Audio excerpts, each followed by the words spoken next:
今日咧我會做豆沙包，同埋同大家分享一下咧點樣喺屋企簡單製作呢個紅豆蓉。咁原本咧就諗住做壽包嘅，但係咧就整唔到啲色素，就變咗豆沙包啦。一開始咧我哋搓好啲麵粉先，咁我哋先準備300g 嘅麵粉啦，少少嘅糖啦，大概10g 左右啦。Baking powder 咧，我哋需要1茶匙嘅，亦會有1.5茶匙嘅酵母啦。牛奶咧係1茶匙嘅，就令到啲麵粉咧白啲。我哋先將麵粉同埋其他材料咧攪勻晒先。我哋準備咗180毫升嘅水啦，你可以分3至4次咧加落去啲麵粉度，然之後咧就可以將麵粉咧慢慢咁樣搓成一個麵團噶啦。咁呢個過程咧大概係需要7至8分鐘左右啦。搓到個麵團再黏手啦，你開始要感覺到有啲筋度啦，咁就 OK 噶啦。我哋揾塊廚房布冚住佢啦，大概45分鐘，等佢醒一醒面先。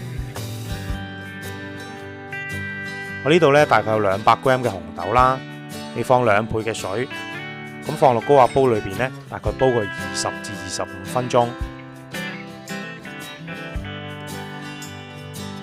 咁啲紅豆咧用高壓煲煲完之後咧就開始腍噶啦，我哋就繼續用個2結鑊、不粘鑊就繼續煮佢啦。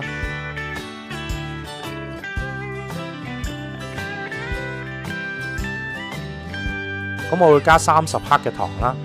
如果你想食甜啲呢，咁你喺呢度呢就可以再加多少少糖啦。咁啊視乎翻你嘅口味啦。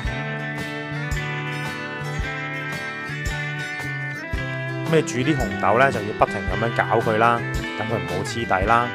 咁大概煮15分鐘左右啦，你就會見到啲紅豆呢就收晒水噶啦。咁紅豆蓉呢，你攤凍咗就可以用噶啦，亦都可以準備多啲啦。攞嚟做湯圓啦，做糖水啦，咁啊好多用途嘅。咁個麵團呢，45分鐘之後呢，就大概發大咗2倍啦。咁啲麵粉再搓一搓之後呢，我哋大概分成50g 一份啦。咁樣壓一壓啲麵團啦，中間呢就留翻厚身少少啦。咁就讓啲紅豆蓉落去啦，然之後包起佢。咁啊揾雙手呢，好似我咁樣啦，將佢搓完啦。